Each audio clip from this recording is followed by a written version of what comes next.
Umarap sa mga magsasaka si Agriculture Secretary Francisco Tiu Laurel at pinakinggan ang kanilang mga agam-agam sa nakambang na pagbawas sa taripa sa bigas. Yan ang ulat ni Clazel Pardilla.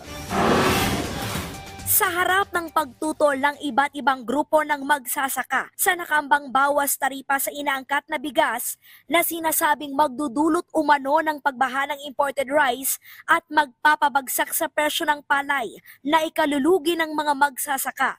Nakipagpulong si Department of Agriculture Secretary Kiko Tiu Laurel Jr. sa Federation of Free Farmers, Samahang Industriya ng Agrikultura at iba pang agriculture stakeholder. Sa eksklusibong panayam ng PTV sa programang In Person, ibinahagi ng kalihim ang ilan sa kanilang napag-usapan. Ang request naman nila ngayon, since I think they feel the decision is already made, is kung pwedeng wag lang naman long term, kung pwedeng 6 months, maybe 1 year, and maybe after 4 months, every 4 months, or every quarter, every review.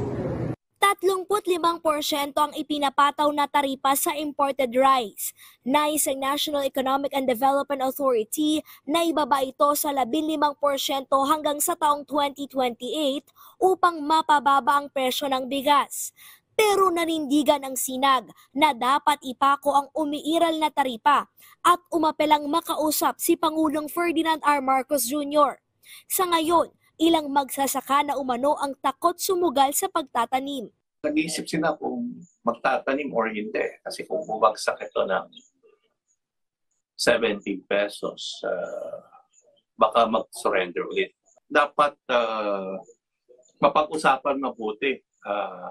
I-present namin sa amin, i-present nila yung sa kanila to explain bakit 15%. Bakit kailangan ibaba? Yung retail price, hindi naman kontrolado ng importer, palagi nang sinasabi.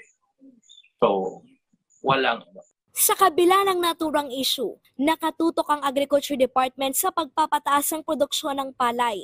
Namahagi ng 1,000 sako ng pataba ang National Irrigation Administration sa mga Irrigators Association sa Cagayan Valley Region.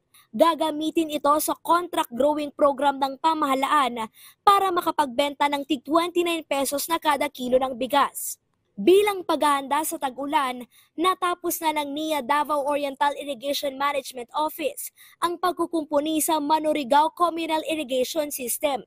Makatutulong ito sa pagkalap ng tubig sa tag-ulan na makapagbibigay ng irigasyon sa 55 ektaryang palayan sa Caraga, Davao Oriental.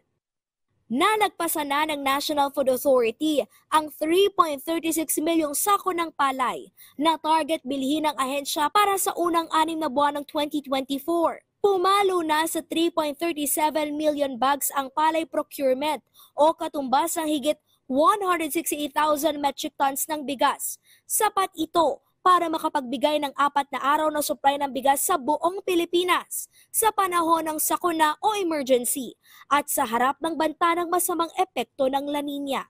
Clazel Pardilla para sa Pambansang TV sa Bagong Pilipinas.